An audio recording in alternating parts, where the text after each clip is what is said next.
Sometimes a single act of kindness can change the course of a life forever. Cal Miller was a drifting cowboy who owned nothing but his horse and the dust on his boots.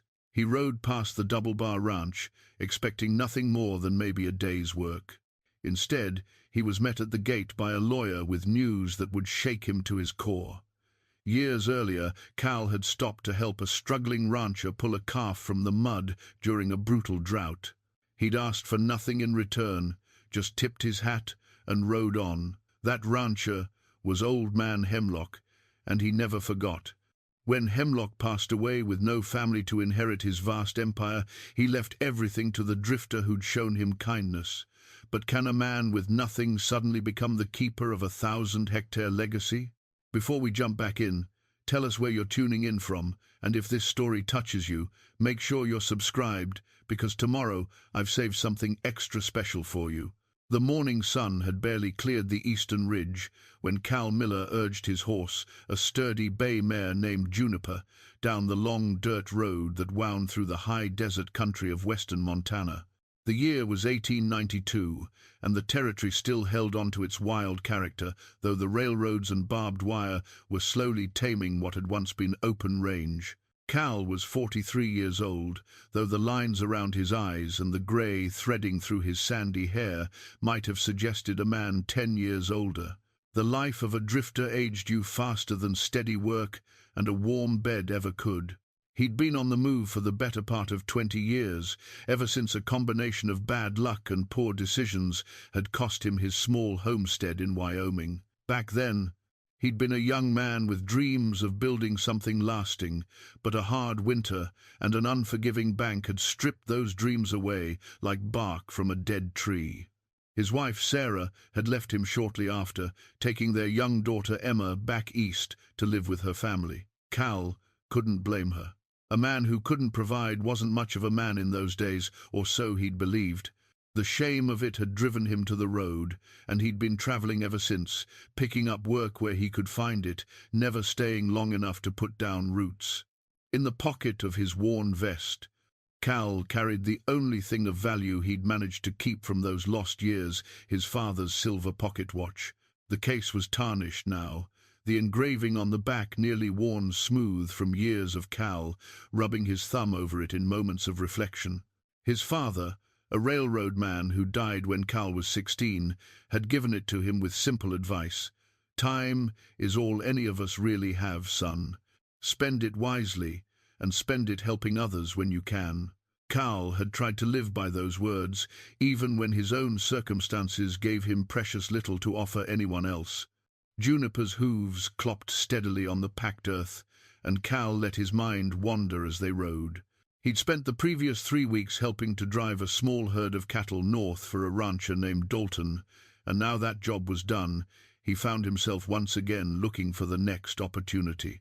His saddlebags held everything he owned: a spare shirt, some socks with holes he kept meaning to darn, a tin cup and plate, a small bag of coffee beans, and a bedroll that had seen better days. He had $11.30 in his pocket, along with the watch. It wasn't much to show for 4 decades of living, but it was honest, and that counted for something.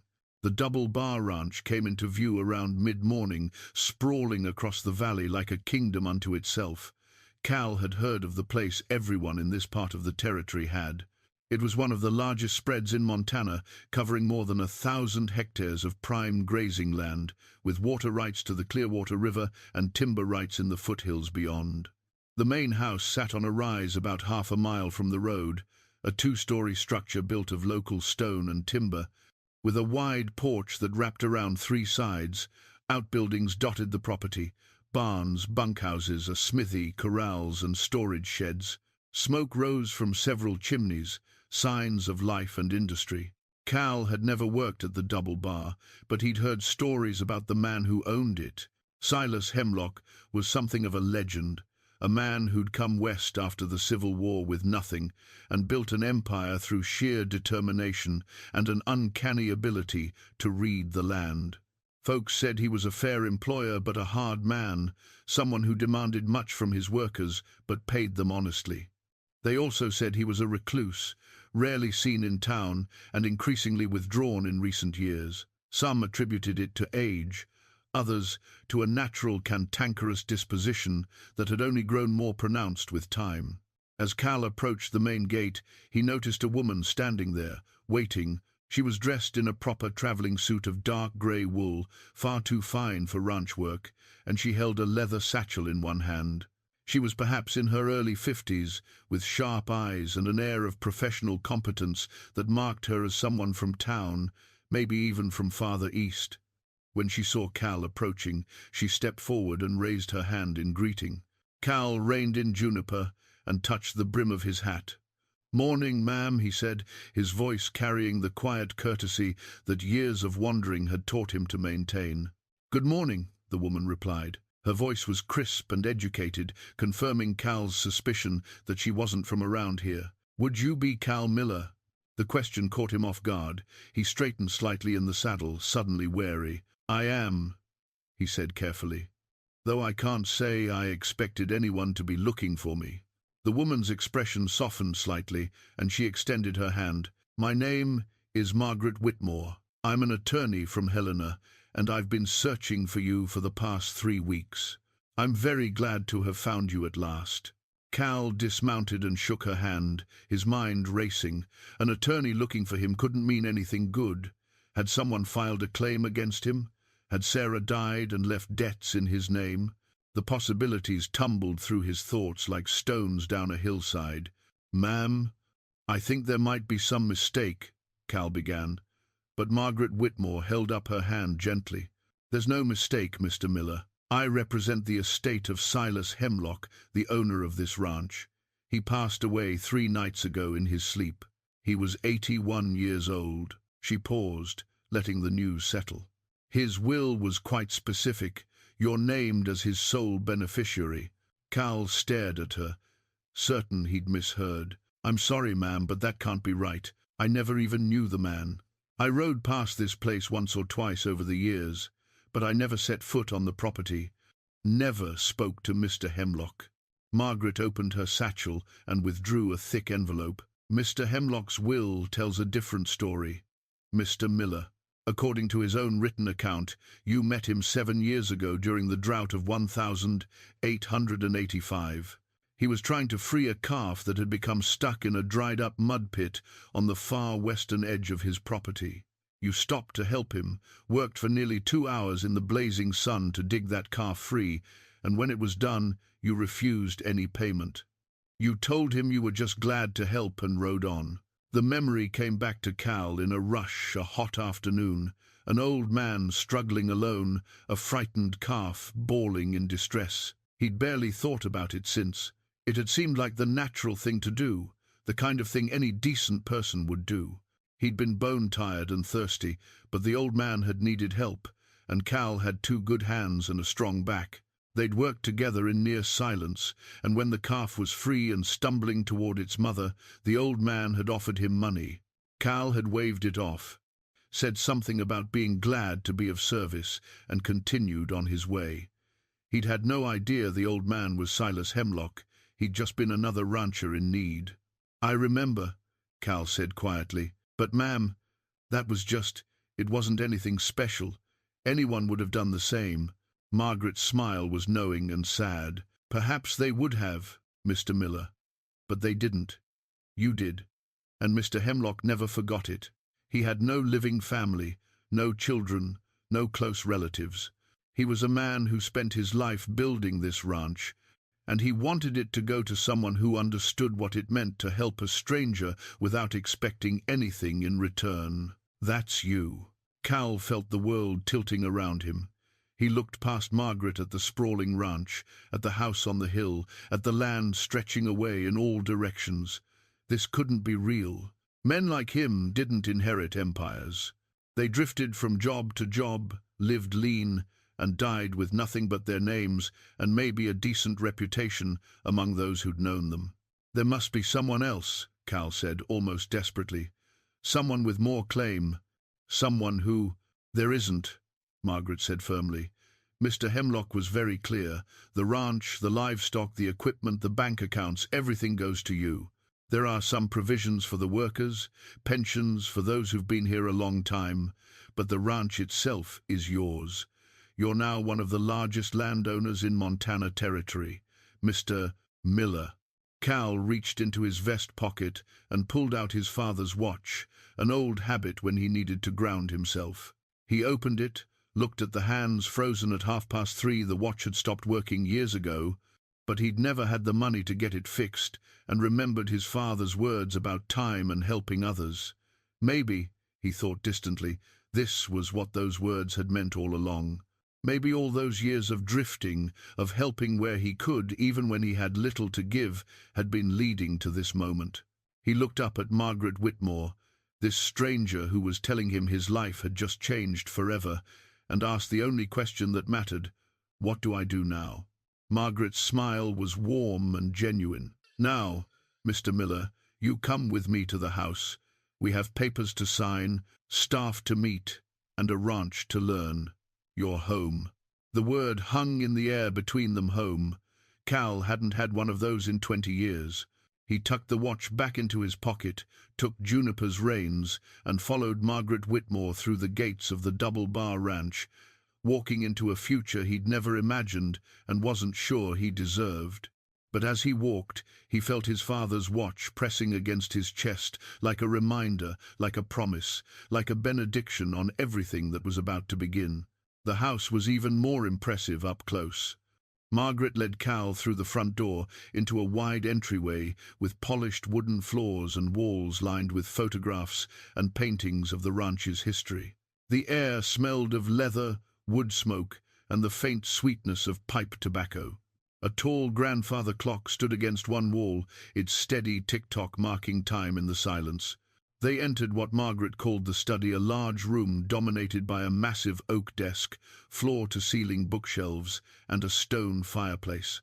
Afternoon light streamed through tall windows that looked out over the valley. On the desk lay a stack of papers, and beside them a leather-bound document that Margaret handled with obvious care.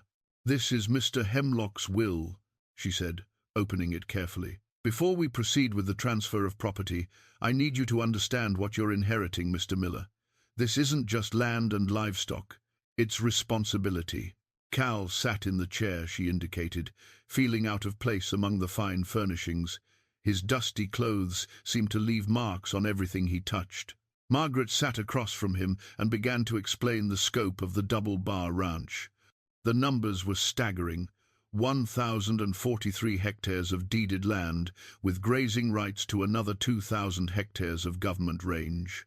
1,500 head of cattle, 200 horses, 12 full-time ranch hands, a foreman, a cook, and seasonal workers during roundup and branding. The ranch turned a profit of nearly $20,000 a year, a sum that made Cal's head spin. But as Margaret continued reading, Cal noticed something change in her expression. She paused, her finger tracing a line in the will, and her professional composure cracked just slightly. "Is something wrong?" Cal asked. Margaret looked up, and he saw concern in her eyes. "Mr. Miller, there's a complication I wasn't fully aware of until I reviewed the complete file this morning. Mr. Hemlock's neighbor to the south, a man named Garrett Blackwood, filed a land claim 3 months ago. He's contesting the boundary between the Double Bar and his property, claiming that a survey error in 1878 means that approximately 200 hectares, currently considered part of this ranch, actually belong to him." Cal leaned forward. "Can he do that? After all these years?" "Montana Territory law allows for boundary disputes to be raised if new evidence comes to light," Margaret explained. "Blackwood claims to have found the original survey documents that show the error. If he's right, and if a judge rules in his favor, you'd lose not just the land, but also the water rights associated with it. That section includes the primary access point to the Clearwater River during the dry months. Without it, this ranch's value drops by nearly half." The weight of it settled on Cal's shoulders like a physical burden. He'd gone from owning nothing to owning everything, to potentially losing half of everything in the span of a single morning. What did Mr. Hemlock think about this claim? Margaret's expression darkened. "According to his foreman, a man named Dutch Keller. Mr. Hemlock believed the claim was fraudulent. He'd been preparing to fight it in court, but his health was failing. The hearing is scheduled for 6 weeks from now. If you accept this inheritance, Mr. Miller, you'll be walking into a legal battle that could determine the ranch's survival. Cal stood and walked to the window, looking out over the land that was supposedly his. In the distance, he could see cattle grazing, their dark shapes moving slowly across the golden grass. Ranch hands were working near one of the corrals, their voices carrying faintly on the wind. These were people whose livelihoods depended on this ranch, on the decisions he would make. "Tell me about Blackwood," Cal said quietly. Margaret joined him at the window. "Garrett Blackwood owns the Circle B ranch to the south. It's about half the size of the Double Bar, but it's been struggling. Blackwood is younger than Mr. Hemlock was, maybe 60 years old, and he's ambitious. There have been rumors for years that he wanted to buy the Double Bar, but Mr. Hemlock always refused. Some folks in town think this boundary dispute is really just a way to weaken your position, to force a sale." "My position," Cal repeated, the words still feeling strange. "Ma'am, I'm not sure I'm the right person for this. Maybe it would be better if you walked away." Margaret turned to face him directly. "Mr. Miller, I won't pretend to know why Mr. Hemlock chose you. I only met him twice, both times in my professional capacity. But I've spent enough years dealing with wills and estates to know that a man doesn't leave his life's work to a stranger without good reason. He saw something in you that day 7 years ago, something that made him believe you were the person who should carry this forward." Cal reached into his vest and touched his father's watch through the fabric. The metal was warm from his body heat. He thought about all the years of drifting, of working other men's land, of never having anything to call his own.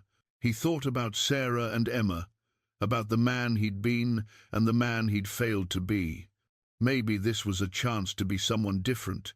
Maybe it was a chance to finally build something that would last. "What do I need to do?" he asked. Margaret returned to the desk and began organizing papers. "First, you need to sign the documents accepting the inheritance. Then you need to meet with Dutch Keller, the foreman. He's been running this ranch day to day for the past 5 years, and he knows more about the operation than anyone. You'll also need to hire a surveyor to examine Blackwood's claim and provide testimony for the hearing. And Mr. Miller, you need to be prepared for the possibility that some of the ranch hands might not want to work for you." That last part caught Cal off guard. "Why not?" "Because you're an unknown," Margaret said simply. "They've been loyal to Mr. Hemlock, some of them for decades. You're a drifter who inherited their home because of a single act of kindness. Some will respect that. Others will resent it. You'll need to prove yourself." Cal nodded slowly. It made sense. He'd been a ranch hand himself. He knew how men thought, how they measured each other. Words meant nothing. Only actions counted. And even then, you had to prove yourself over and over again until respect became something solid and earned. "All right," he said. "Let's sign the papers." For the next hour, Cal signed his name more times than he had in the previous 10 years combined. Each signature felt like a promise he wasn't sure he could keep, but he signed them anyway. When it was done, Margaret gathered the documents and stood. "Congratulations, Mr. Miller. You're now the legal owner of the Double Bar Ranch. I'll file these papers in Helena and arrange for a surveyor to come out within the week. In the meantime, I suggest you start learning everything you can about this place. Knowledge is going to be your best defense against whatever Garrett Blackwood has planned." She extended her hand, and Cal shook it, feeling the firmness of her grip. "Thank you, ma'am, for everything." "Don't thank me yet," Margaret said with a slight smile. "The hard part is just beginning. But for what it's worth, Mr. Miller, I think Mr. Hemlock chose well. I hope you prove me right." After she left, Cal stood alone in the study, surrounded by the accumulated history of a man he'd barely known.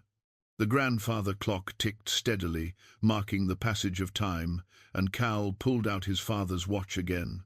He opened the case and looked at the frozen hands, remembering that you couldn't turn back time, couldn't undo the past. You could only move forward, making the best choices you could with what you'd been given.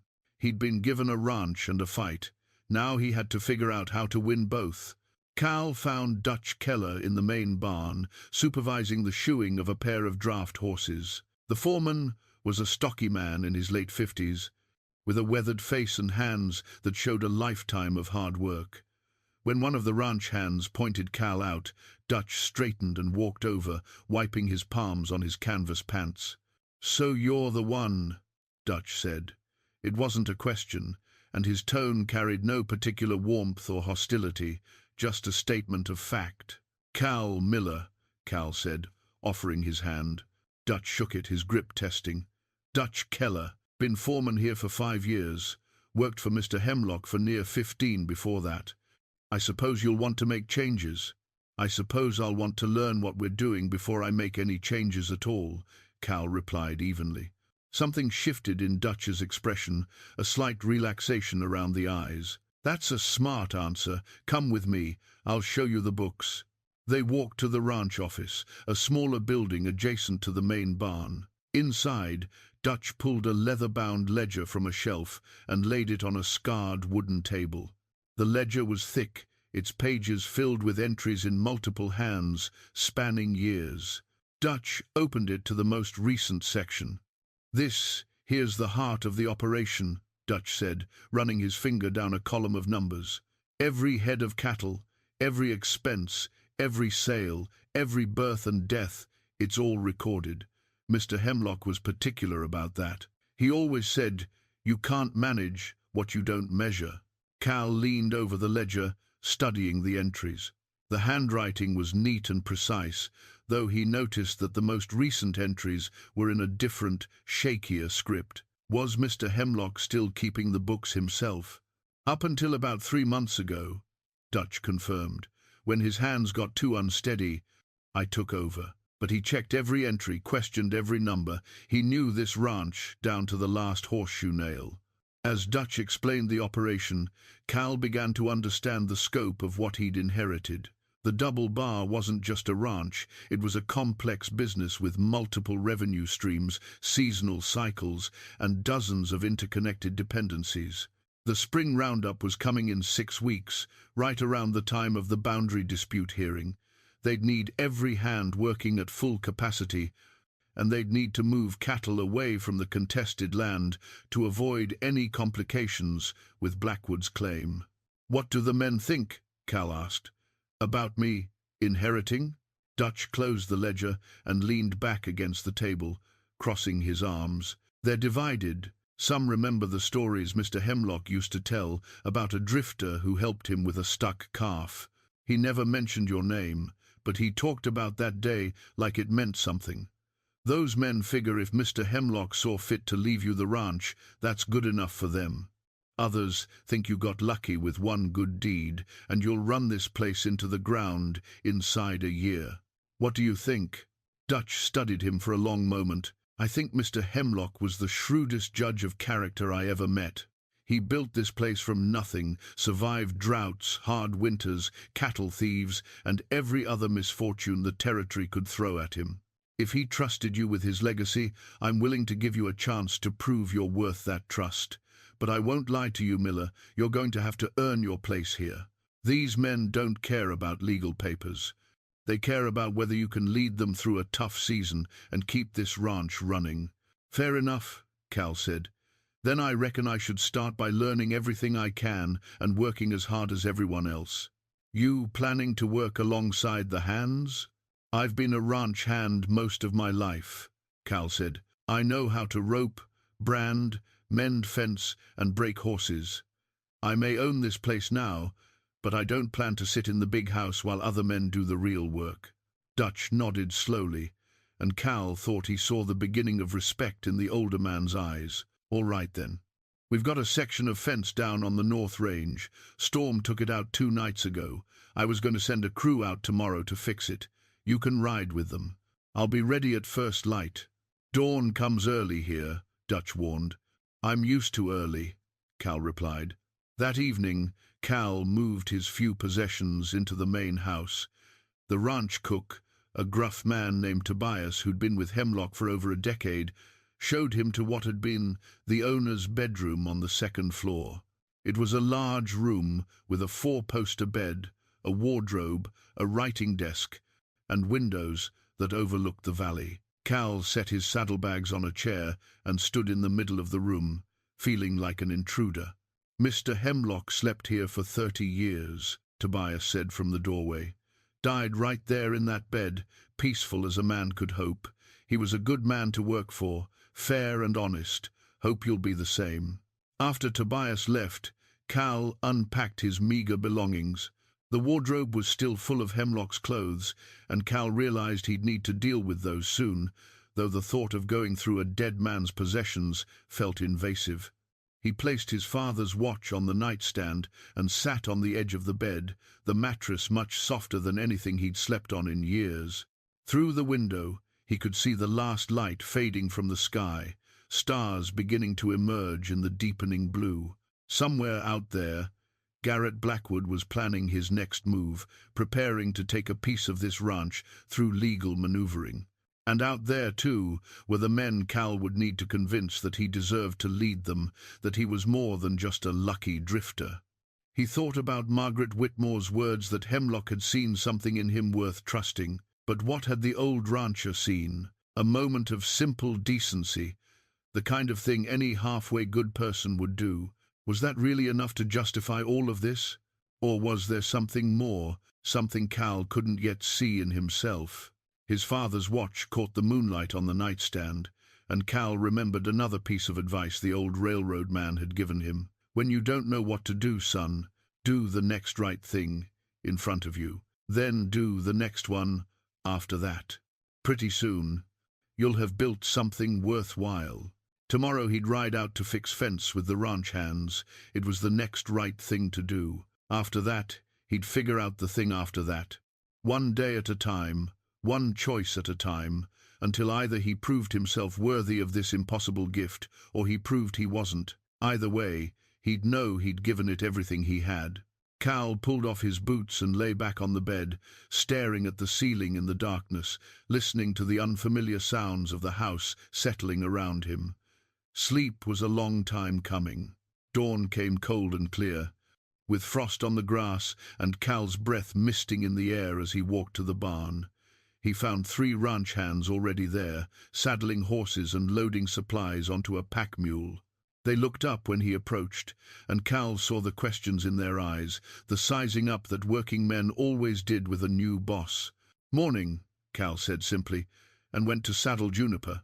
One of the men, a young fellow who couldn't have been more than 25, stepped forward. "Name's Riley Tate, Mr. Miller. This here's Porter and Jackson. We're the fence crew Dutch assigned." "Call me Cal," he said, cinching the saddle tight. "And I appreciate you letting me ride along. I need to learn this land." Riley seemed surprised by that, but Porter, an older man with a graying beard, just nodded. "Land's good teacher if you listen to it," he said. They rode out as the sun was breaking over the mountains, painting the valley in shades of gold and amber.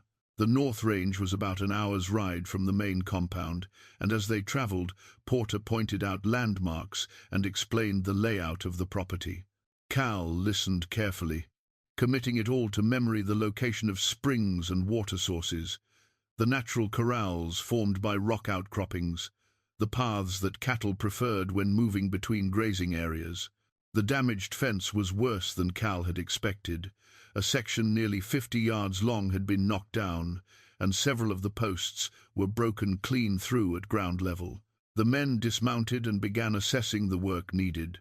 "Storm must have hit hard," Riley said, examining one of the broken posts, but Porter was frowning, turning a piece of splintered wood over in his hands. "Look at this," he said, showing it to Cal. The break wasn't the jagged split you'd expect from wind damage.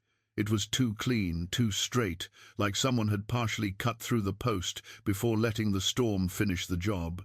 "Could have been lightning," Jackson offered, but he didn't sound convinced.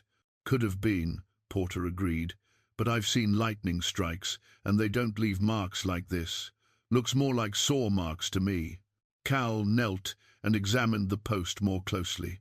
Porter was right, there were definite tool marks in the wood, shallow grooves that had weakened the post enough that a strong wind would snap it. Someone had sabotaged this fence, made it look like storm damage. "This section borders Blackwood's range, doesn't it?" Cal asked quietly. Porter nodded. "His fence line is about 200 yards that way, close enough that if our cattle drifted onto his land, he could claim we were trespassing." The implications settled over them. If Blackwood was trying to strengthen his legal claim by manufacturing evidence of poor ranch management or boundary violations, sabotaged fences would serve his purpose well. But proving it would be another matter entirely. "We fix the fence," Cal said, standing. "We fix it properly, with good posts set deep, and we don't talk about what we found here, not to anyone outside this group. Understood?" The three men nodded, and Cal saw a shift in their expressions. This wasn't just theoretical ranch management anymore. This was a problem that needed solving, and Cal was handling it the way a rancher should: practical, direct, and with an eye toward protecting the rancher's interests. They worked through the morning, digging out the damaged posts and setting new ones. Cal worked alongside them, his hands remembering the rhythm of ranch work, the particular ache in the shoulders from swinging a post-hole digger, the satisfaction of seeing a fence line go up straight and true. The men worked efficiently, and gradually the conversation loosened. Riley talked about his family's small homestead to the east. Jackson mentioned a wife and 3 children. Porter told a story about working a cattle drive through a blizzard in '84 that had Cal and the others laughing despite the cold. By noon, they'd replaced all the damaged posts and were stringing new wire. Cal was tightening a strand when Riley spoke up from behind him. "Mr. Cal, I mean. Can I ask you something?" "Go ahead." "Is it true you met Mr. Hemlock just once, that day with the calf?" Cal pulled the wire tight and secured it before answering. "It's true. I didn't know who he was, didn't know this ranch existed. I was just passing through, saw a man who needed help, and stopped to give it." "And he left you everything because of that?" Cal turned to face the young man. "He left me everything because of that," he confirmed. "I know how strange it sounds. I know some folks think I don't deserve it. Truth is, I'm not sure I do deserve it, but Mr. Hemlock made his choice, and now it's my responsibility to honor that choice by taking care of this land and the people who depend on it. That's what I aim to do." Porter had stopped working and was listening. "Dutch said you've been a drifter for 20 years. What made you help that day? Most drifters wouldn't have stopped." Cal thought about it, about that hot afternoon and the decision that had seemed so simple at the time. "My father used to tell me that the measure of a man isn't what he does when people are watching. It's what he does when nobody's looking and he's got nothing to gain. That old rancher needed help, and I had 2 hands and a strong back. Seemed like the right thing to do." Jackson spoke up for the first time all morning, his voice gruff but not unkind. "You work hard for a rich man." "I'm a rancher now," Cal said. "Rich or poor doesn't change the work that needs doing." They finished the fence by mid-afternoon and rode back to the ranch as the sun was beginning its descent toward the western peaks. Dutch was waiting in the yard, and Cal dismounted and walked over to report. He told the foreman about the fence repair but didn't mention the suspicious damage. Not yet. He wanted to think about it first, figure out the right way to handle what might be the opening move in a larger game. That evening, Tobias served dinner in the main house, but Cal asked if he could eat in the bunkhouse with the men instead. Dutch raised an eyebrow at that, but nodded his approval. So Cal carried his plate to the long wooden table where the ranch hands gathered for their evening meal, and he sat down among them, just another working man at the end of a long day. The conversation was careful at first, the men still feeling out this stranger who owned their livelihood. But gradually, as the meal went on and stories were shared, Cal felt the first small threads of connection beginning to form. It wasn't acceptance, not yet, but it was a start. And starts were all any man could hope for when building something new. The surveyor arrived 4 days later, a meticulous man named Edmund Frost, who came from Helena with cases of equipment and an assistant who recorded everything in careful detail. Cal spent 2 days riding the disputed boundary with him, watching as Frost set up his instruments, took measurements, and consulted maps that showed the evolution of the property lines over decades. The original survey from 1878 was hand-drawn on yellowed paper, the lines and notations faded but still legible. Frost spread it out on a flat rock and weighted the corners with stones while he compared it to more recent surveys and his own measurements. "The problem," Frost explained, adjusting his spectacles, "is that the 1878 survey used natural landmarks that no longer exist. See here, it references the lightning-struck pine on the ridge. That tree fell years ago. The boundary was supposed to run from that tree to the spring in the red rocks, but there are 3 springs in rock formations that could be described as red. Depending on which spring the original surveyor meant, the boundary line shifts by as much as 200 hectares. Cal studied the map, trying to understand the implications. He's claiming that the original surveyor meant the northernmost spring, which would put a significant portion of your current grazing land on his side of the line. He's produced a document allegedly from the surveyor's personal notes that supports his interpretation. You say allegedly. You don't believe the document is genuine? Frost carefully rolled up the old map. I'm not in a position to authenticate historical documents, Mr. Miller.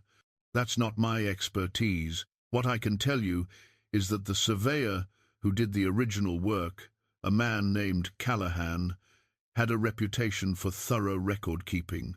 It seems odd that such an important detail would have been left ambiguous if he was as careful as people say. But proving the document is fraudulent would require handwriting analysis, verification of paper and ink age, things beyond my scope. They rode back to the ranch in thoughtful silence. Cal knew what it meant. The legal battle would come down to interpretation, expert testimony, and ultimately the judgment of a territorial judge who might or might not understand the nuances of survey work and property law. The uncertainty gnawed at him. He'd been a rancher for less than 2 weeks, and already the thing he'd inherited felt like it was slipping through his fingers. That evening, Margaret Whitmore returned from Helena with news. Cal met her in the study, and the expression on her face told him it wasn't good news. "Blackwood has hired additional counsel," she said without preamble. "Thomas Wickham from Denver.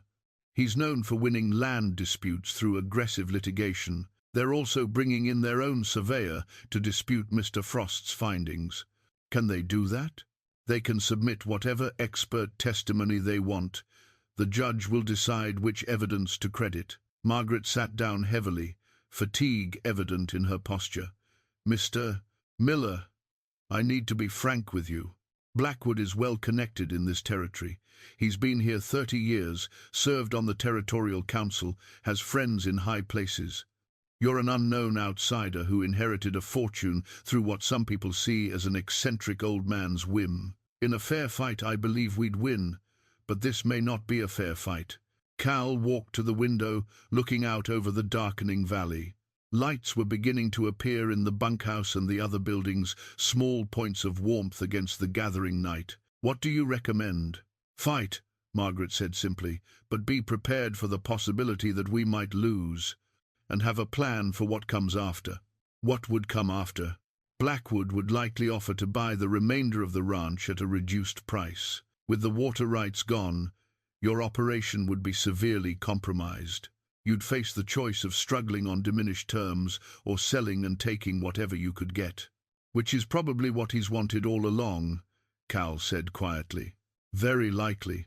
Cal thought about the men in the bunkhouse, about Dutch and his careful ledgers, about Riley and Porter and Jackson fixing fence in the cold dawn. He thought about Silas Hemlock, an old man who'd built something lasting and trusted him to protect it. And he thought about his father's watch, still sitting on the nightstand upstairs, a reminder that time was all any of us really had. "Then we fight," Cal said, And we fight smart. If Blackwood's willing to sabotage fences and manufacture evidence, he's not going to stop there. We need to be vigilant, document everything, and make sure we're not caught off guard." Margaret nodded, approval evident in her expression. "I'll continue gathering evidence and preparing our case. Mr. Frost will submit his report. In the meantime, keep your eyes open. If Blackwood makes another move, we need to know about it immediately." After Margaret left, Cal went to find Dutch. The foreman was in his quarters, a small house near the main barn where he lived alone. Cal told him about the surveyor's findings and Blackwood's escalating legal tactics. "So what do you need from me?" Dutch asked when Cal finished. "I need you to organize a night watch on the disputed boundary. Rotate the men, keep it quiet, but I want eyes on that land every night until this is settled. If Blackwood's people are moving cattle onto our range or causing more damage, I want to know about it, and I want proof we can take to a judge." Dutch considered this, then nodded slowly. "I can do that, though the men won't appreciate the extra work, especially with Roundup coming." "I'll work the watch rotation myself," Cal said. "One night in 4. That should help." "You don't have to do that. You're the owner." "I'm a rancher," Cal corrected, "and ranchers do whatever needs doing to protect their land." Dutch smiled for the first time since Cal had met him. "Mr. Hemlock used to say something similar. Maybe he knew what he was doing after all." That night, Cal took the first watch himself, riding out to the disputed boundary as the moon rose over the mountains. He found a spot with good visibility and settled in to wait, Juniper standing patiently beside him. The night was cold and clear, and Cal pulled his coat tighter, his breath misting in the air. Hours passed. Nothing moved except the wind through the grass and the occasional distant cry of a coyote. But Cal didn't mind the watching. It gave him time to think, to plan, to prepare himself for what was coming. Somewhere out there, Garrett Blackwood was making his own plans. And somewhere in the legal papers and survey maps and conflicting testimonies, the truth was waiting to be found. Cal just had to make sure he found it first. 3 weeks into Cal's ownership of the double bar, a letter arrived from Boston.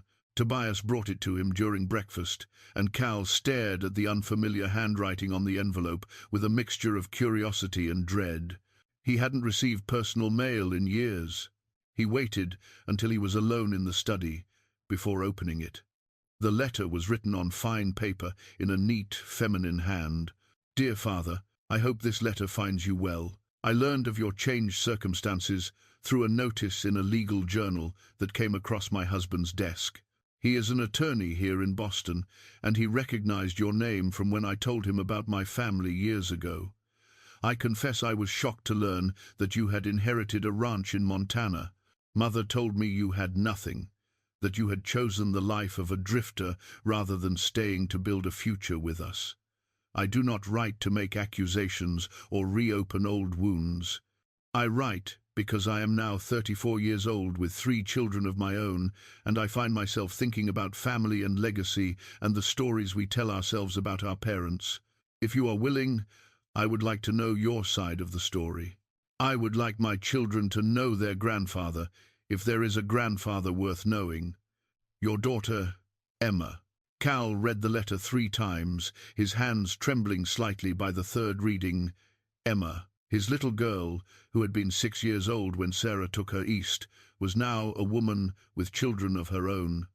He had grandchildren he'd never met, a life he'd walked away from because he'd been too ashamed to face his failures as a provider. He sat at the desk and pulled out a piece of paper, then stared at it for a long moment before beginning to write. The words came slowly at first, then faster, as 20 years of silence demanded to be broken. "Dear Emma, I cannot tell you what it meant to receive your letter. I have thought about you every day since you left, wondered what kind of woman you'd become, hoped that your life was better than what I could have given you. You deserve to know the truth about why I let you go. Your mother was right to leave me. I had failed as a husband and as a father. I lost our homestead through a combination of bad luck and poor judgment, and I was too proud to accept help from her family.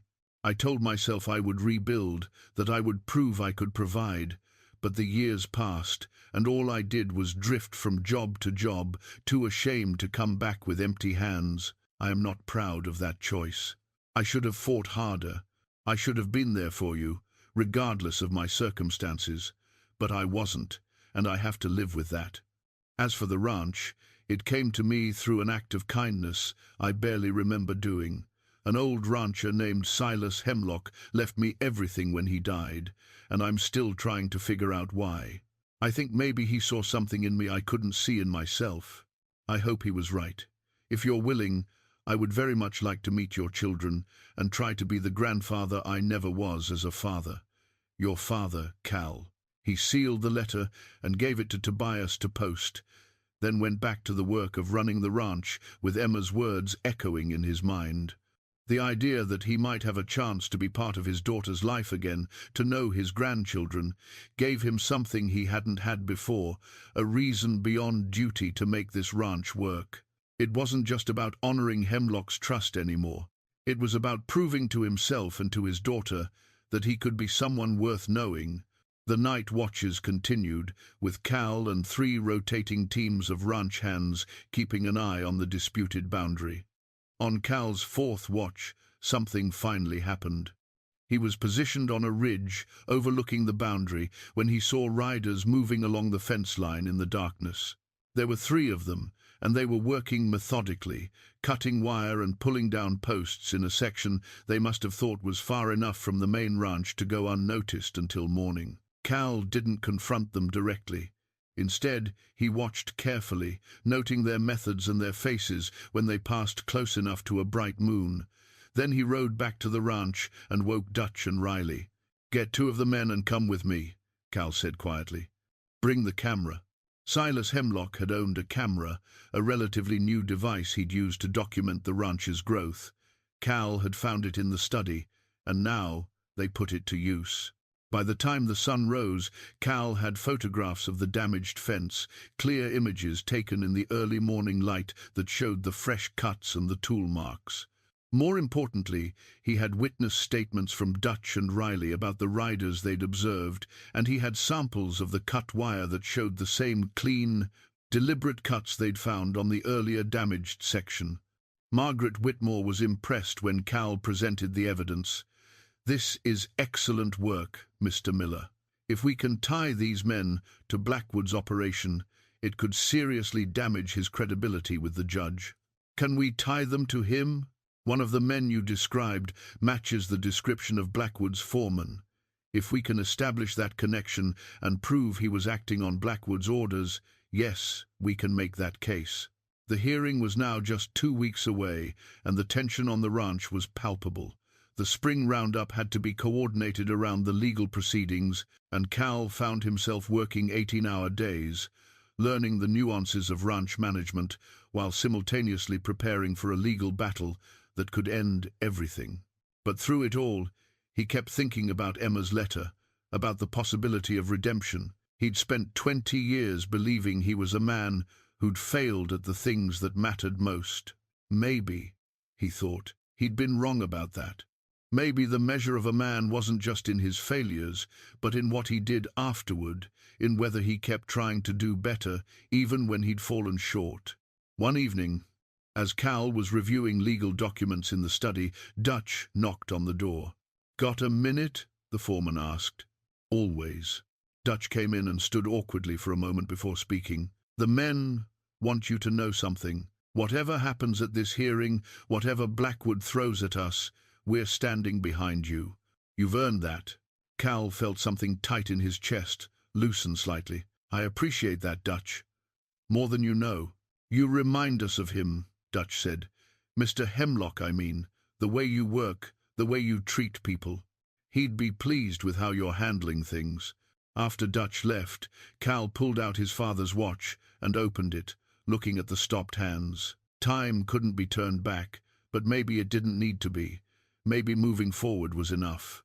2 days before the hearing, Cal was going through the desk in the study, organizing papers and looking for any additional documentation that might help their case.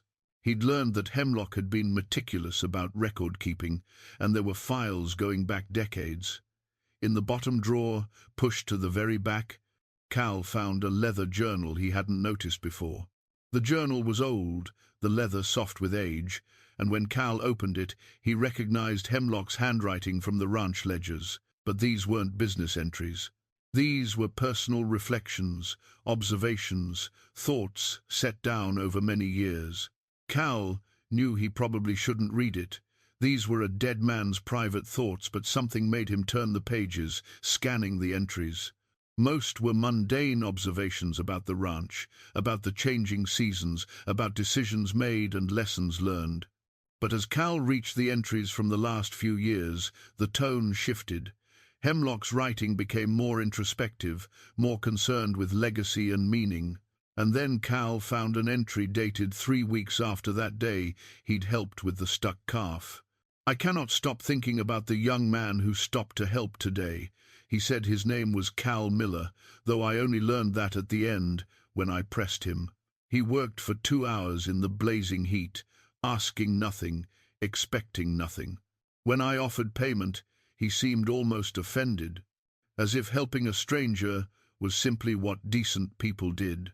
I have been building this ranch for 40 years, and in all that time, I have rarely met anyone who acted without calculation, without an eye toward what they might gain. This drifter, who clearly had nothing, gave freely of his time and strength. There was something in his face, in his manner, a fundamental decency that reminded me of someone I once knew. It reminded me of my son. Cal stopped reading, his heart suddenly pounding. Hemlock had a son, but Margaret had said he had no living family, no children. Cal turned the pages carefully, looking for more. The next relevant entry was dated 6 months later. "I have been thinking more about Cal Miller and about my son David. David would have been 40 now, if he had lived. He died at 20, crushed under a loading dock accident in Butte. I was building this ranch, too focused on success, to see that my boy needed guidance, needed his father's attention. By the time I realized what I'd lost, it was too late. I never married, never had other children. This ranch became my substitute for family, but you cannot leave a ranch your regrets. You cannot apologize to land and cattle for the time you failed to spend with the people who mattered. I have been successful in every way that means nothing." Cal's hands were shaking as he continued reading. The entries over the next few years documented Hemlock's growing obsession with finding Cal Miller, with learning what had become of the drifter who'd reminded him so powerfully of his lost son. Hemlock had hired men to search, had followed rumors and trail stories, had spent thousands of dollars trying to locate a nameless cowboy in a vast territory. And then, 2 years ago, there was this entry. "I found him. Cal Miller is working a ranch outside of Billings. I watched him from a distance today, saw him working with the horses. He moves with the same quiet competence David had, the same steady presence. I have revised my will to name him as my heir. When I die, everything will go to him, not because he earned it through that one act of kindness, though that mattered, but because he deserves a chance that my son never got. David died working someone else's dream. Cal Miller has spent 20 years the same way. If I can give him the opportunity to build something of his own, to have a legacy, then perhaps that will balance some small measure of what I failed to give my son. I will not tell him. He must come to this without obligation, without the weight of knowing why. He must choose to honor this gift on his own terms, and in doing so, perhaps redeem us both." Cal set the journal down and walked to the window, his vision blurred. He'd thought Hemlock left him the ranch because of simple kindness, because of one afternoon's work, but it was so much more than that. Hemlock had seen in Cal a second chance, a way to give the opportunity to someone that he'd failed to give his own son. The ranch wasn't a reward. It was a father's grief, trying to find meaning, trying to transform regret into something purposeful. Cal understood now why Hemlock had been so specific in his will, why he'd left detailed instructions but no explanation. The old rancher had wanted Cal to earn this place on his own merits, to become worthy of it through his own choices rather than through some obligation to a dead man's guilt. It was a test and a gift and an act of faith, all woven together. He thought about his own daughter Emma, about the years he'd lost with her, about the regrets he carried. Hemlock had lost his son to death. Cal had lost his daughter to his own shame and failure. Both men carried the weight of fatherhood done poorly, of chances missed and time squandered. But Hemlock had found a way to transform his grief into something constructive, to take his regret and shape it into opportunity for someone else. Cal picked up the journal again and found the final entry, written just a week before Hemlock's death.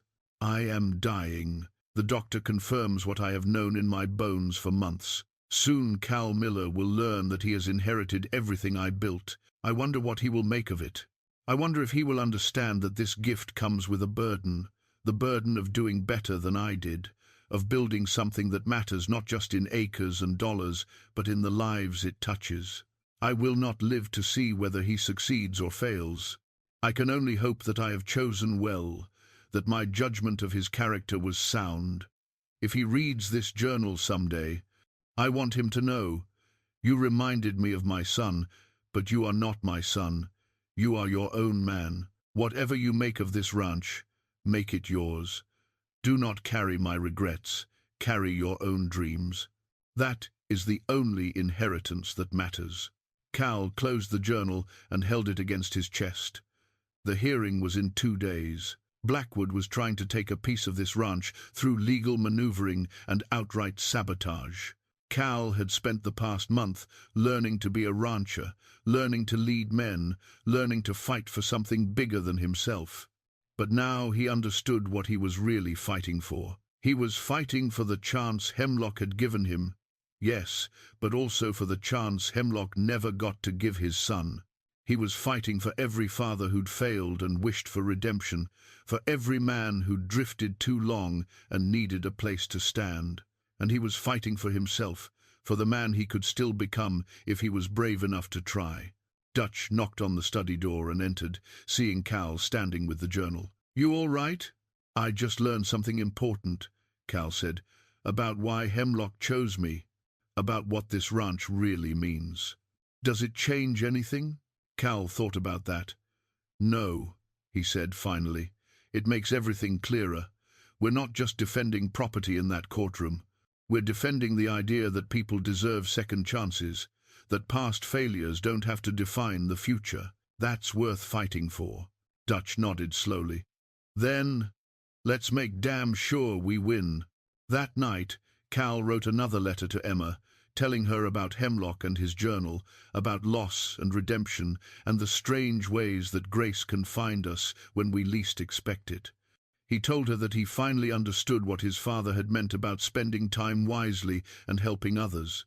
"Sometimes," he wrote, "the help you give comes back to you in ways you could never imagine, and sometimes the measure of your life isn't in what you've lost, but in what you do with what you're given afterward." He sealed the letter and placed it next to his father's watch, 2 connections to different fathers and different lessons, but both pointing toward the same truth. What mattered wasn't whether you failed, but whether you kept trying to do better. The morning before the hearing, Edmund Frost arrived at the ranch with urgent news. Cal met him in the yard, where the surveyor was pulling equipment from his wagon with barely contained excitement. "I found something," Frost said without preamble. "I've been going over the historical records, comparing different surveys, and I realized that the original surveyor, Callahan, was known for a particular practice. He would set brass markers at key boundary points, small stakes driven into the ground with his initials and the year stamped on them. If we can find even one of those original markers, it would definitively establish which spring was meant to be the boundary reference." Cal felt hope surge. Where would these markers be? Based on the survey notes and my calculations, there should be one approximately 50 yards due east of what I believe is the correct spring. The problem is, we're talking about markers set 47 years ago. They could be buried, overgrown, or long since removed. Then we dig, Cal said simply. Within an hour, Cal had assembled a crew: Dutch, Riley, Porter, Jackson, and 3 others. Frost led them to the disputed area, to the spring he believed was the correct boundary reference. They spread out in a grid pattern, probing the ground with steel rods, looking for anything that might be buried beneath decades of soil and grass. The work was slow and frustrating. The spring was in a rocky area where the ground was hard and riddled with stones that made false signals. Hours passed. The sun climbed higher, beating down on them as they worked. Some of the men began to lose hope, muttering that they were wasting time they should be spending on roundup preparation. But Cal kept working, methodically probing each section of ground. He thought about Hemlock and David, about fathers and sons, and the chances we get to make things right. He thought about Emma and her children, about the grandfather he wanted to be, and he thought about all the years he'd spent drifting, never building anything, never fighting for anything. This was his chance to be different, to be better, to prove that Hemlock's faith hadn't been misplaced. His steel rod hit something solid that didn't feel like rock. He dropped to his knees and began digging with his hands, pulling away dirt and grass roots. Dutch saw him and came over, and together they excavated around whatever Cal had found. It was brass, tarnished green with age, but unmistakable. As they cleared more dirt, they could see it was a small stake, perhaps 6 inches of it still visible, driven deep into the ground. And on its face, still legible despite the corrosion, were stamped the letters J.C. and the year 1878. "That's it," Frost said, his voice awed. "That's Callahan's marker. This proves the boundary beyond any doubt." Cal sat back on his heels, dirt under his fingernails, sweat running down his face, and felt something like joy. They had evidence. They had proof. Blackwood's claim was based on documents that could be questioned, but this was physical, concrete, irrefutable. "We need to document this immediately," Margaret Whitmore said. She'd ridden out with them, hoping for exactly this kind of breakthrough. Photographs, measurements, sworn statements from everyone present. "Mr. Frost, you'll need to prepare detailed testimony about what this marker represents and how it establishes the boundary." They worked through the afternoon, documenting everything with meticulous care. Cal watched as the evidence accumulated, as the case they'd been building suddenly gained the kind of solid foundation it had been lacking. But he also felt the weight of it settling on his shoulders. Tomorrow he would walk into a courtroom and fight for everything Hemlock had given him, for the ranch and the men who depended on it, for the legacy of a man he'd barely known but had come to deeply respect. That evening, as the sun was setting, Cal took a moment alone on the porch of the main house. He pulled out his father's watch and opened it, looking at the stopped hands. The watch had been broken for so long that he'd forgotten it had ever worked. But maybe that was the point. Time didn't heal wounds. People did, through the choices they made, through the work they put in, through their willingness to keep trying, even when everything seemed frozen and unchangeable. Dutch found him there as darkness was falling. "As ready as I can be," Cal said. "But Dutch, I want you to know something. If this goes badly, if we lose the disputed land and Blackwood makes an offer on the rest I won't sell, I'll figure out how to make this ranch work, even with half the water rights gone. The men's jobs are safe, regardless of what happens tomorrow." Dutch was quiet for a moment, then said, "Mr. Hemlock would be proud of you, not just for fighting this, but for how you've been thinking about it. It's not about winning or losing for you. It's about doing right by the people who count on this place." "He left me more than land," Cal said quietly. "He left me a reason to be better than I was." They stood together in the gathering darkness. 2 men on the edge of a fight that would determine the future of everything around them. In the bunkhouse, lamplight glowed warm through the windows. In the corrals, horses moved restlessly, sensing the tension in the air. And out on the disputed boundary, the brass marker they'd found sat in the earth where it had been placed nearly half a century ago, silent testimony to decisions made long before any of them had arrived.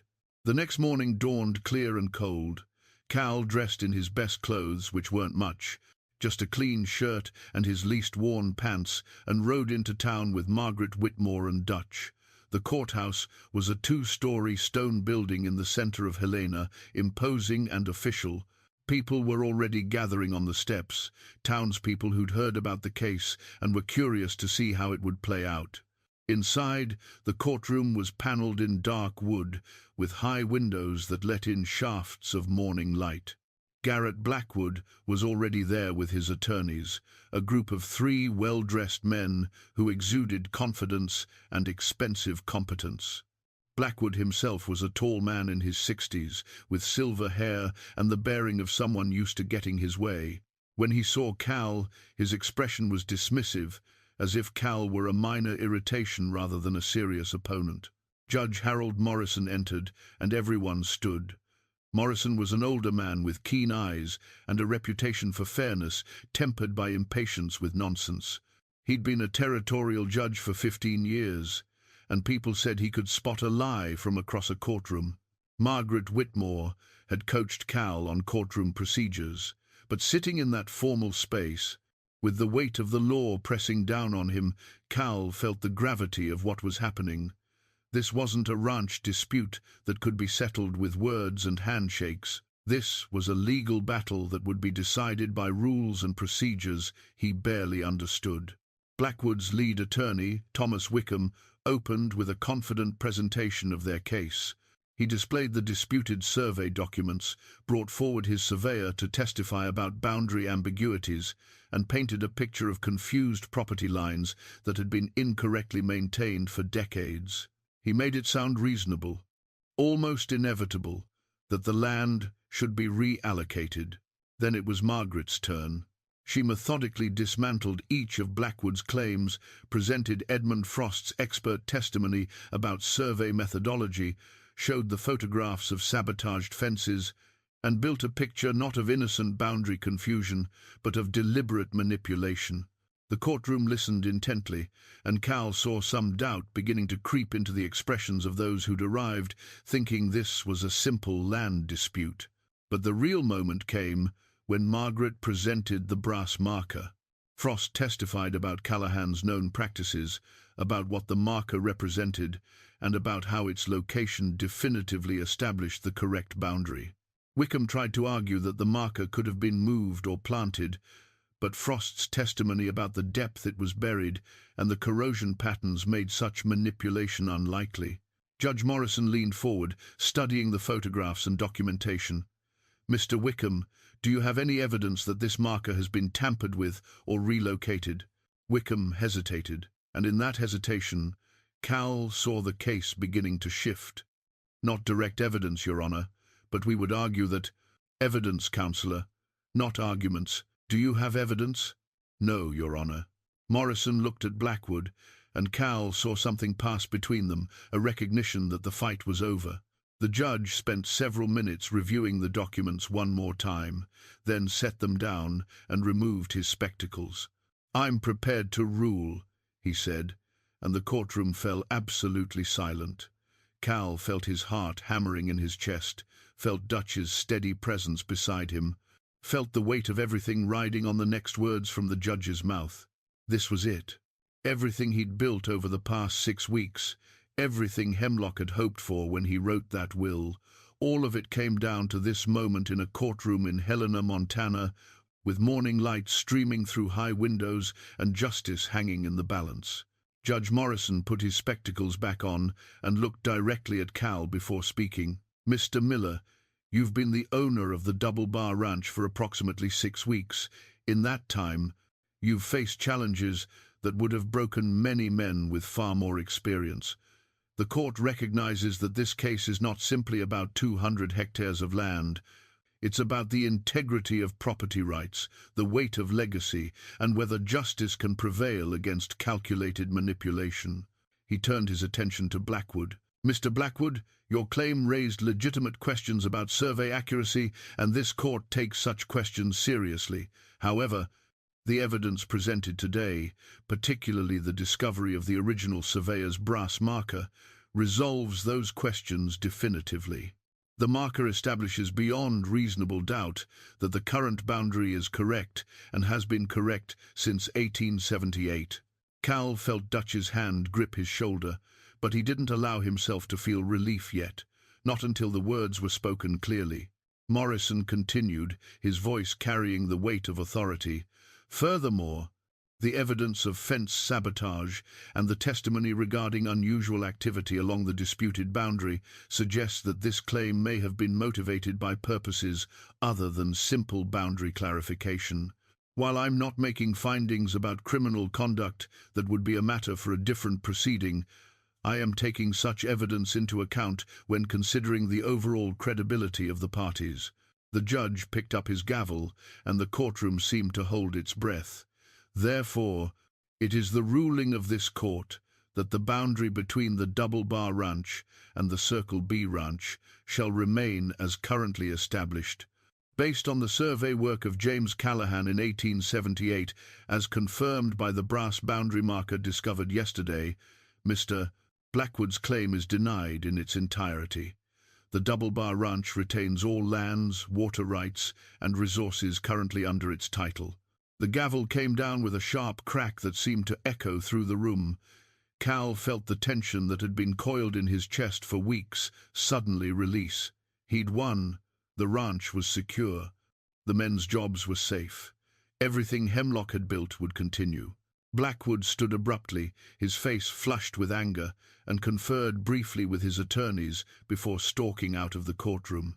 His lawyers gathered their papers more slowly, their expensive competence unable to overcome the simple reality of physical evidence and honest testimony. Margaret turned to Cal with a smile that transformed her usually stern professional demeanor. "Congratulations, Mr. Miller. The ranch is truly yours now, free and clear."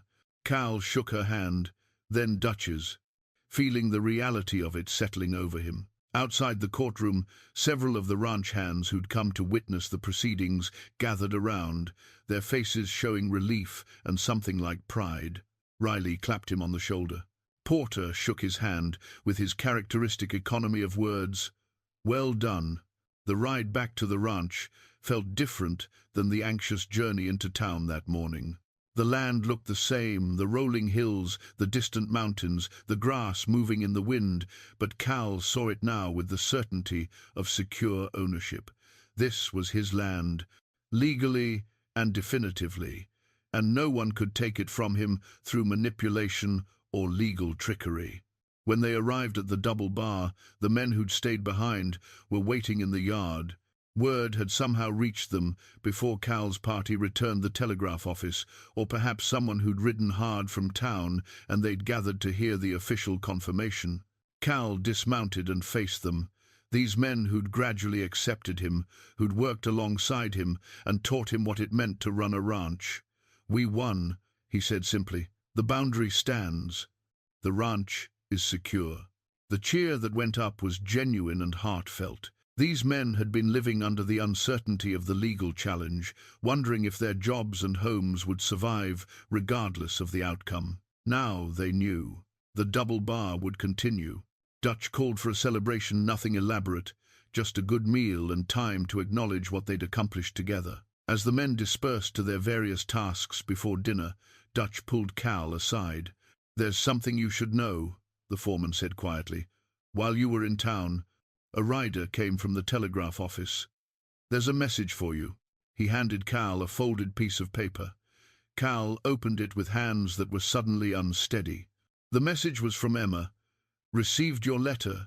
Your honesty means more than you know. The children and I will come west in September. They want to meet their grandfather.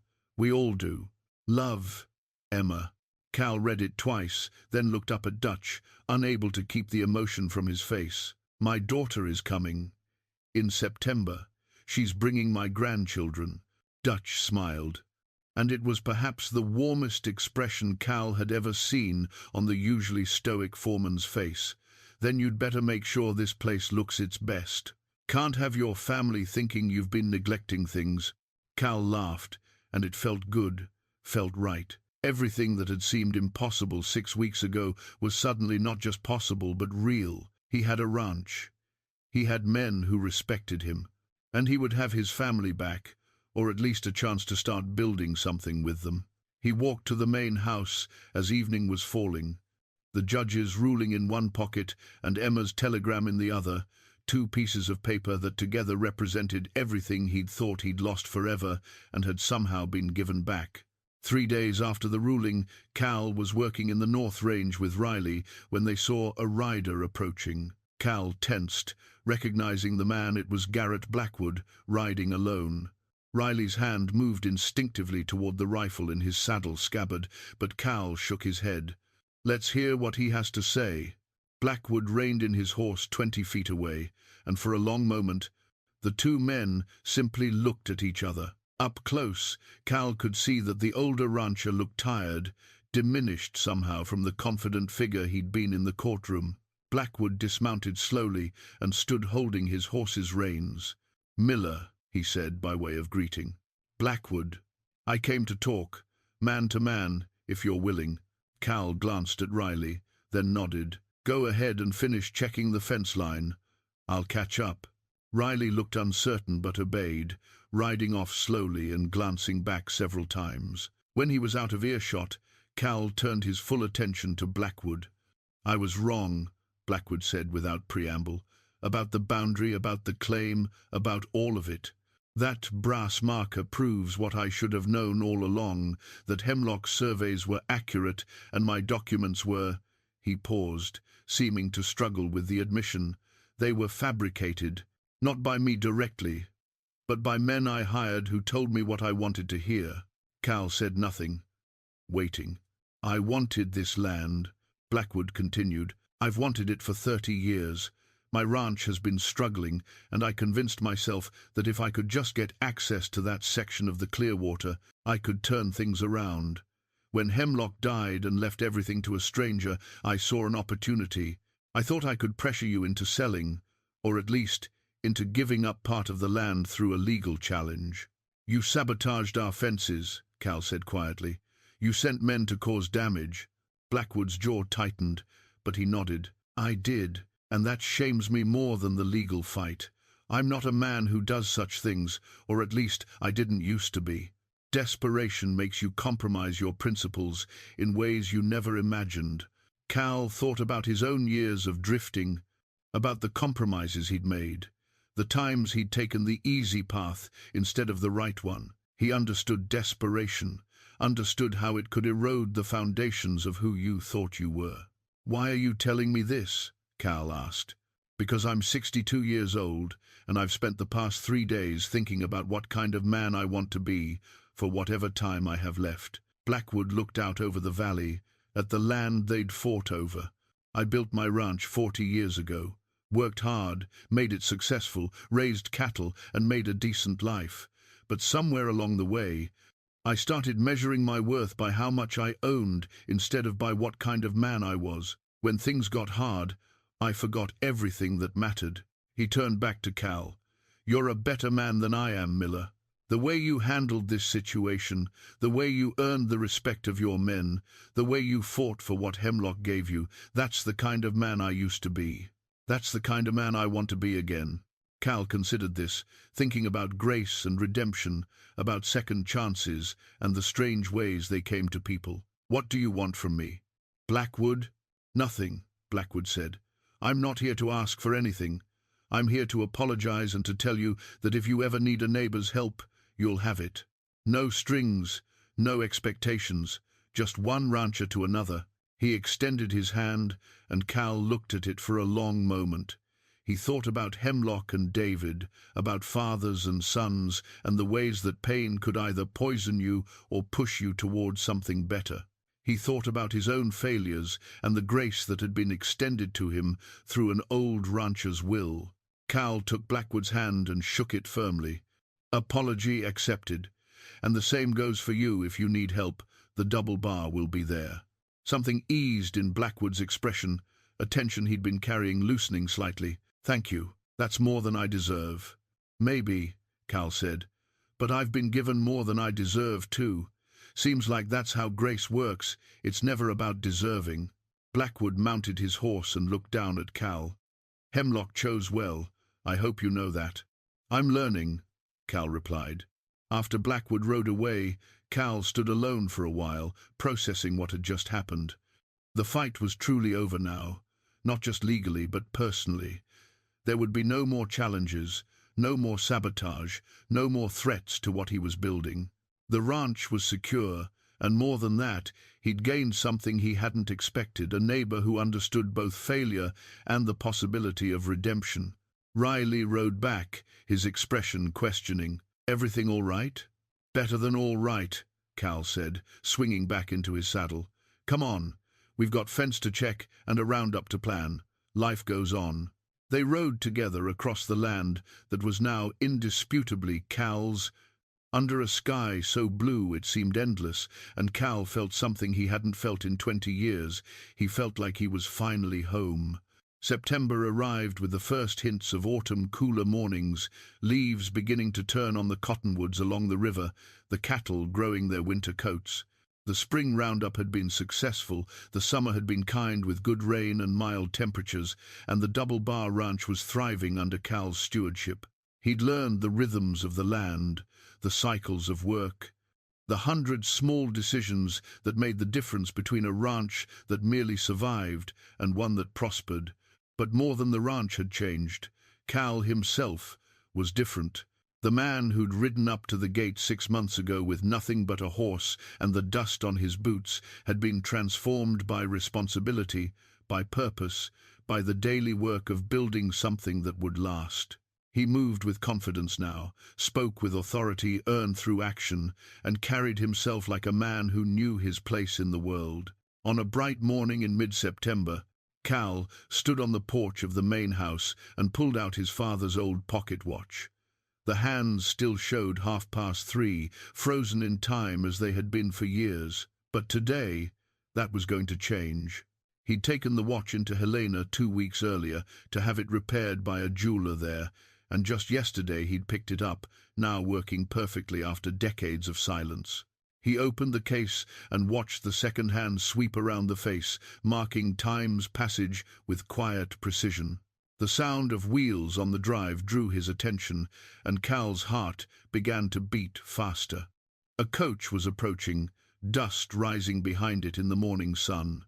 Dutch had gone to town to meet the train and bring Emma and her family back to the ranch, and now they were here. Cal walked down the porch steps and stood in the yard, suddenly aware of how much was riding on this moment. Would Emma see in him the father she'd lost, or just a stranger who shared her blood? Would her children accept him, or view him with the wariness that children often showed toward unfamiliar elders? The coach pulled to a stop, and Dutch climbed down from the driver's seat. The door opened, and a woman stepped out. Emma. She was in her mid-30s now, with Sarah's dark hair and eyes, but something in her bearing that Cal recognized as his own, a quiet steadiness that came from facing life's challenges head-on. Their eyes met across the yard, and for a moment neither of them moved. Then Emma smiled, and it transformed her face, made her look like the 6-year-old girl he remembered. "Hello, Father." "Hello, Emma." His voice was rough with emotion. "Welcome home." 3 children tumbled out of the coach, behind her 2 girls and a boy, ranging in age from perhaps 5 to 12. They looked at Cal with open curiosity, these grandchildren he'd never met, and he felt overwhelmed by the gift of their presence. Emma crossed the yard to him, and they stood facing each other for a heartbeat before she stepped forward and embraced him. Cal wrapped his arms around his daughter and felt 20 years of regret and loss begin to heal in that simple gesture. "I've missed you," Emma said quietly. "I've missed having a father." "I'm here now," Cal replied, "and I'm not leaving again." The children approached more slowly, shy but interested. Emma introduced them: Margaret, named after her grandmother, Sarah's mother; David, named after someone Emma didn't explain, but Cal understood with sudden, deep recognition; and little Catherine, who announced she was 5.5 and very interested in horses. Cal knelt to be at their level. "I'm your grandfather. I know we're strangers right now, but I hope we'll have time to change that. This ranch has been here for 40 years, and it'll be here long after I'm gone." It's your legacy as much as mine." David, who was 10, looked at the sprawling ranch with wide eyes. "All of this is yours?"